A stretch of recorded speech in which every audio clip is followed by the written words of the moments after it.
Mesdames, Messieurs, bonsoir. Son rapport 2011 est désormais sur la table des autorités de la République. Il fait ressortir un manque à gagner pour l'État de plus de 10 milliards de francs CFA. Il s'agit bien du vérificateur général Amadou Touré et l'invité aujourd'hui de l'interview de la semaine. Merci, Monsieur le vérificateur, donc de répondre à nos questions. 10 milliards de francs CFA de manque à gagner. Ce chiffre, si je ne m'abuse, pour le précédent rapport était de 34 milliards. Est-ce que c'est un signe que la corruption est en recul au Mali? Effectivement, le présent rapport 2011 fait état de pertes financières d'environ 10,10 milliards de francs CFA. Je ne voudrais pas avoir la prétention de dire que la corruption est en hausse ou en baisse. Je voudrais simplement dire que nous, notre rapport de vérification 2011 a porté sur 13 structures publiques. Ce rapport, en fait, a été élaboré sur 6 mois, parce que nous avions pris fonction à partir d'avril 2011, et comme vous savez, nous avions fixé des priorités stratégiques. D'abord, essayer de stabiliser le bureau à l'interne, qui avait été fortement et sérieusement secoué par des crises internes, entre mon prédécesseur et certains de ses vérificateurs. La presse en a abondamment parlé. Donc il fallait stabiliser, il fallait rassurer, afin que nous puissions garder notre capacité de pouvoir conduire des missions de vérification. Deuxièmement, une transition, c'est d'abord aussi beaucoup de choses. Il fallait également tout de suite mettre en place un plan stratégique et opérationnel qui puisse donner ce que nous voyons, ce que nous projetons comme vision pour ce bureau. Et en même temps, continuer les vérifications. Et enfin, il fallait continuer le partenariat avec nos amis canadiens qui nous soutiennent dans le cadre d'un projet d'appui technique. Et tout ceci font que ces 13 structures ont été vérifiées sur 6 mois. Mais vous verrez certainement une différence fondamentale et notable à partir du rapport de 2012. Est-ce qu'on peut quand même avoir déjà une indication de l'état de la corruption au Mali et de la délinquance financière avancée ou recul à partir de votre rapport?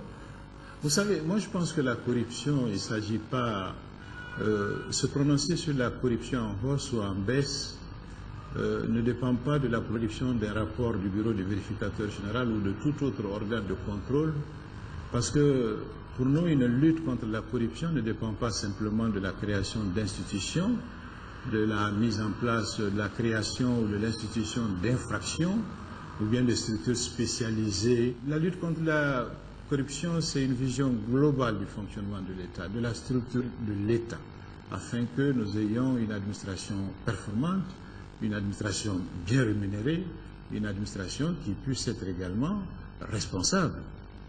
Mais aujourd'hui, moi je ne peux pas, en l'état actuel, dire avec exactitude, certitude, objectivité que la corruption est en baisse.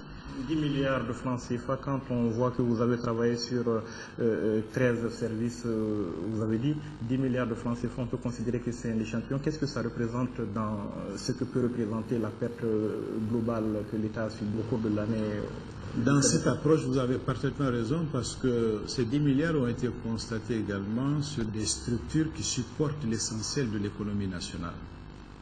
Et c'est des pans, des petits pans de ces grandes structures, de ces grands processus de support, notamment l'administration fiscale, l'administration des douanes, l'administration des domaines.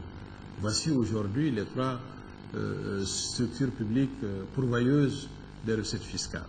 Et nous n'avions pris que des échantillons, des services de bas niveau au niveau. Et constater qu'à ce niveau déjà, pour 13 structures, 10 milliards et quelques de pertes financières, je vous dis, là effectivement, ça devient inquiétant et alarmant.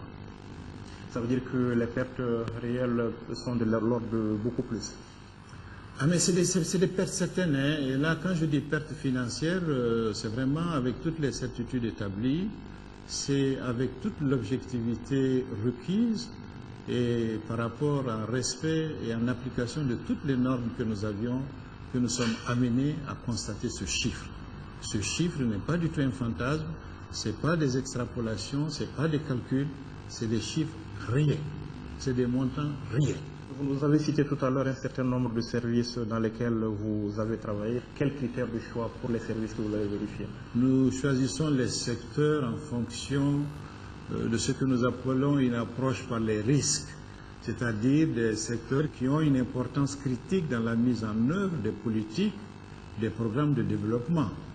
Des secteurs où nous savons que le risque de détournement, le risque de mauvaise gestion, le risque de fraude est suffisamment élevé par la nature même de leur activité, par la nature de l'environnement et tant d'autres. Donc nos choix sont fondés sur une approche professionnelle que nous appelons l'approche par les risques. Ce sont des choix du bureau?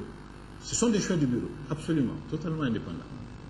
Alors, au cours de vos vérifications, qu'est-ce que vous découvrez? Rien que des anomalies, ou alors il y a des endroits où il y a des choses qui vont bien quand même? Bien, une anomalie n'est jamais rien, parce qu'une anomalie, quand elle est significative, forcément, elle aboutit à une fraude, elle aboutit à un détournement de fonds, à une mauvaise gestion, à un manque à gagner, etc., etc. Donc nous avons ici découvert des cas de détournement pour lesquels je suis à l'aise pour vous dire que nous allons saisir directement Monsieur le procureur de la République, comme je l'avais annoncé à Monsieur le président de la République, parce que traditionnellement, le bureau transmettait tous ces dossiers à Monsieur le président de la République, qui saisissait la cascade. Nous nous sommes dit que nous avons la légitimité, parce que c'est la loi qui nous autorise, à partir du moment où nous constatons des faits susceptibles de constituer des infractions à la loi pénale, de saisir directement le procureur de la République. Et dans ce rapport, nous avons eu le courage également de dire les faits pour lesquels nous allons saisir le procureur et les structures contre lesquelles nous allons saisir le procureur de la République. Le sens de ma question, c'est de savoir en fait si vous arrivez d'aller dans un service et de trouver que tout va bien. Est-ce qu'il y a ce cas de figure dans ce cas? Il y a des améliorations. Des améliorations qui sont consécutives aux différents rapports, précédents rapports de vérification. Je vais nommer par exemple, nous avons constaté qu'au niveau de la recette générale du district, il y a une nette amélioration dans leur gestion. Nous les avons félicités, nous avons demandé au Premier ministre, chef du gouvernement, de les féliciter également parce que c'est rarissime. Mais je pense qu'avec la cadence, avec le rythme de nos vérifications, et surtout, si nos recommandations étaient mises en œuvre, forcément, il y aurait une amélioration dans la gestion des services publics. Est-ce qu'il faut comprendre qu'il y a des structures qui ont déjà reçu vos visites à 2 reprises, alors que d'autres n'ont pas encore été contrôlées une seule fois? Ah oui, il y a des structures qui sont des sujets préférés du bureau du vérificateur général. La douane, par exemple, je crois, nous l'avons vérifiée déjà, nous irons encore la vérifier, mais elle a été tous les ans objet de vérification parce que, comme je vous l'ai dit, elle supporte un pan essentiel de l'économie nationale, elle gère des ressources sur lesquelles vous et moi nous fondons beaucoup d'espoir dans le cadre du développement. Les domaines, dorénavant, les domaines également, les impôts, surtout les impôts qui aujourd'hui se placent devant la douane en termes de mobilisation des recettes. Donc nous partons, nous vérifions, parfois tous les ans, parfois tous les 3 ans, les processus support. Et quels sont vos rapports aujourd'hui avec ces structures que vous vérifiez? De quel œil est-ce qu'ils voient la vérification? Est-ce que c'est toujours méfiant, c'est toujours le gendarme qui est là pour fouiller? Ou alors est-ce que les gens coopèrent, est-ce que les gens collaborent, est-ce que la culture entre dans les mœurs?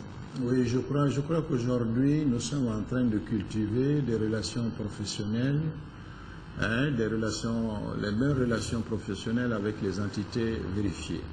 Ceci est d'abord une recommandation des institutions supérieures de contrôle des finances publiques. Ce sont des normes professionnelles, le respect qui est dû aux entités vérifiées, le principe du contradictoire.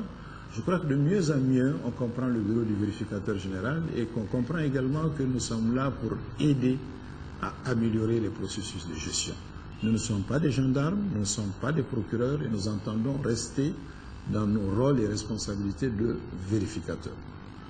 Et aujourd'hui, je crois qu'au niveau des services publics, nous recevons le meilleur accueil, nous sommes vraiment bien accueillis, nous développons une convivialité, mais tout en gardant la fermeté et l'objectivité du vérificateur également.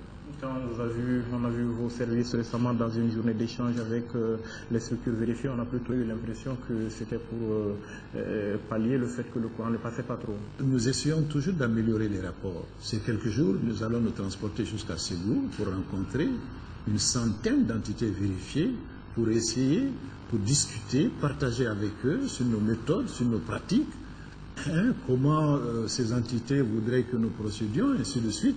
Mais l'essentiel pour nous, c'est d'abord de respecter les normes de notre profession, c'est de respecter les méthodes, c'est de respecter les pratiques, c'est de rester à tout moment objectif et indépendant. Voilà ce qui est important pour nous. Vous nous avez dit que vous allez saisir la justice par rapport à certains cas. Jusqu'où est-ce que vous êtes prêt à aller? Jusqu'où est-ce que la loi, vos attributions vous permettent d'aller?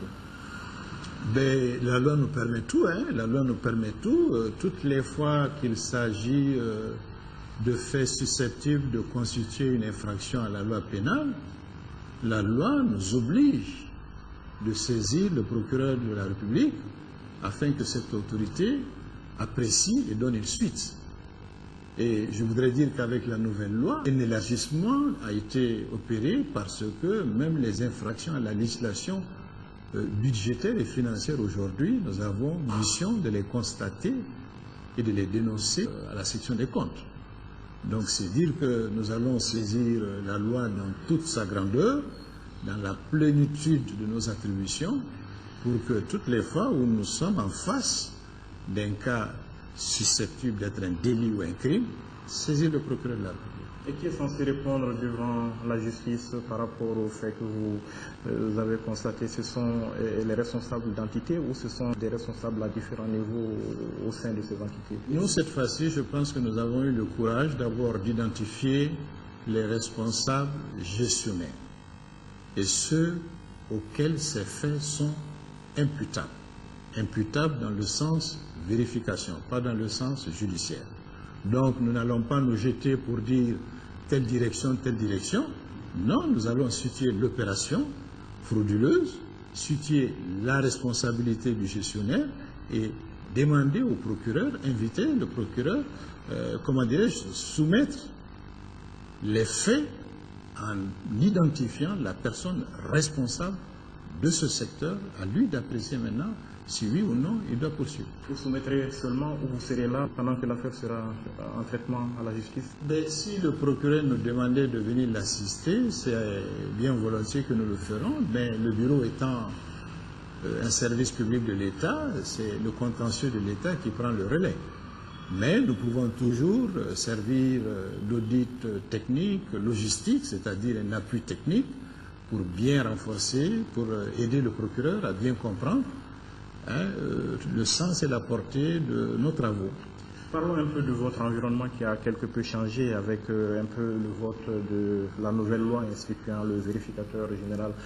Qu'est-ce que cela a changé? Est-ce que cela a un peu renforcé vos pouvoirs, mieux définir vos missions?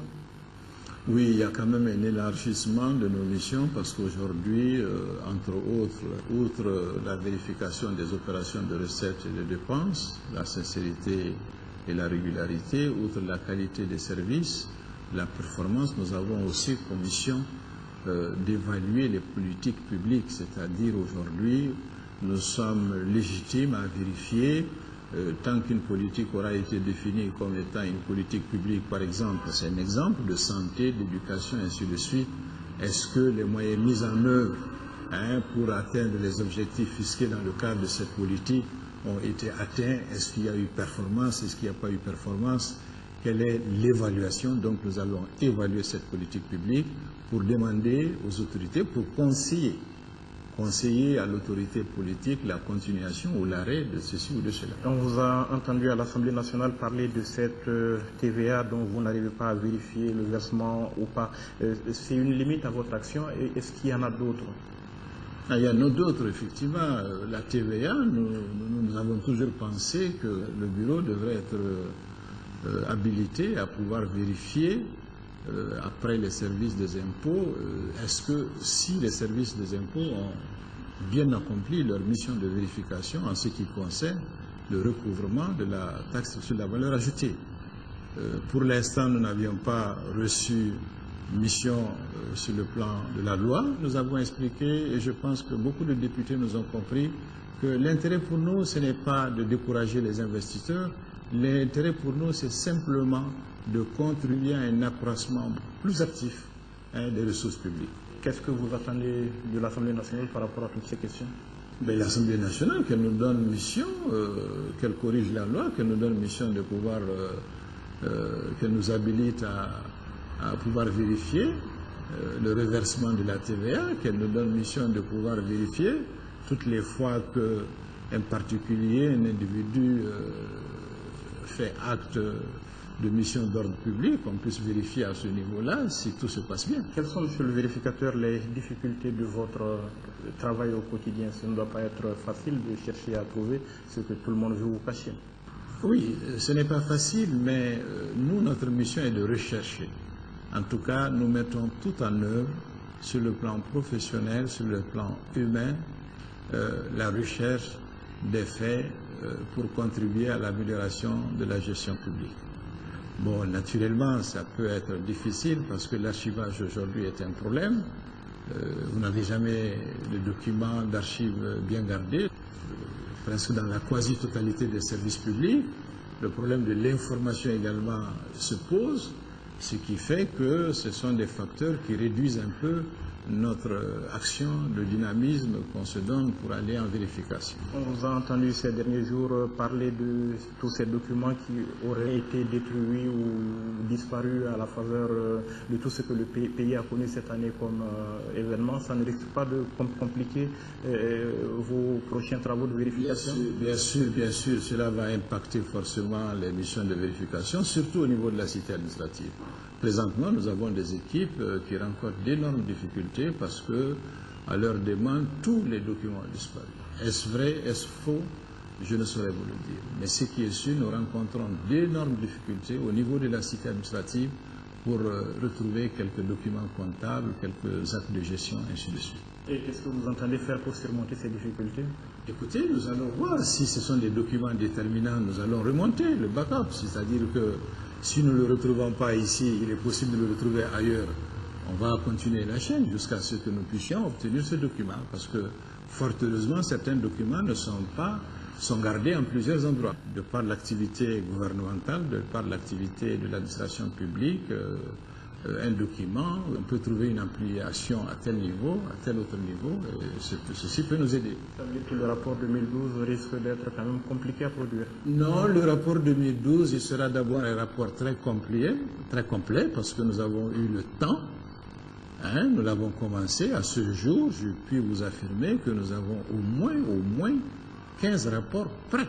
Parlons à présent de votre appréciation de ce qu'est l'institution elle-même, le vérificateur général. Au cours de ce parcours que vous avez d'abord observé, vous êtes en charge de cela maintenant, est-ce que vous avez l'impression que cela a eu une influence sur la corruption et sur la gestion efficiente des ressources de l'État? Moi, je pense oui. La création du bureau du vérificateur général a été une très bonne chose. Je le dis en connaissance de cause, j'ai été pendant 7 ans procureur au niveau de la commune 3. À ce titre, j'ai reçu des milliers de dossiers des différentes structures de contrôle.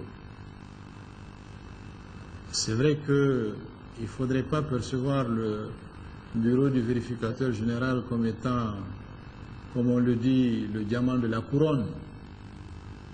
C'est un service de contrôle administratif, mais qui a cette particularité et qui est chère, l'indépendance. Je vous demande de me croire, nous évoluons en toute indépendance. C'est-à-dire que nous décidons de nos missions. Nos rapports, les conclusions de nos rapports, nous les décidons nous-mêmes. Aucune autorité n'est habilitée à nous demander de changer une virgule, de corriger ceci ou cela. Certains pensent pourtant que le bureau est un bras armé pour traquer un peu ceux qui ne parlent pas le même langage que le gouvernement. Non, je ne le pense pas. Je ne le pense pas, honnêtement, je ne le pense pas à ce jour, et je pense que même mon prédécesseur pourrait me confirmer. Le gouvernement ne donne aucune instruction au bureau du vérificateur général. Moi, je n'ai jamais reçu d'instruction en ce sens-là. Vous estimez que c'est un bon investissement quand on voit les fonds qu'il faut pour que vous fonctionnez. Est-ce que ce que vous permettez de recouvrir de l'autre côté, c'est vraiment un bon investissement? Oui, oui, un très bon investissement. Aujourd'hui, la crédibilité du bureau au niveau sur le plan international n'est pas démontrée. Le bureau a une très grande autorité morale, une très grande crédibilité sur le plan international. La seule question qui se pose dans le cadre de la transparence, dans le cadre de la réduction des comptes, parce que nous avons dit que le bureau est au service du citoyen, c'est la publicité ou la non-publicité des rapports individuels. Parce qu'en vérité, le rapport annuel est une compilation des différents rapports individuels qui sont adressés aux services vérifiés. Et ces rapports demeurent confidentiels. Le public n'a pas accès à ces rapports. Or, l'essentiel, les détails, la démonstration, le respect, tous les côtés factuels du rapport se trouvent dans ces rapports individuels. En le disant, je pose la question, j'ouvre le débat sur l'opportunité ou l'inopportunité de rendre public ces rapports individuels. Vous lancez le débat, mais votre avis personnel? Mon avis personnel, si j'ai un avis, écoutez, moi je suis pour le principe, à partir du moment où j'ai accepté le poste de vérificateur général, connaissant les charges du vérificateur général, connaissant les missions du vérificateur général, moi je dis, il faut les rendre publics. Merci, monsieur le vérificateur, d'avoir donc accepté de répondre à nos questions. Merci, mesdames, messieurs, d'avoir été avec nous. On se donne rendez-vous la semaine prochaine pour un autre numéro de l'interview de la semaine. En attendant, nous vous souhaitons de passer de bons moments de télévision en notre compagnie.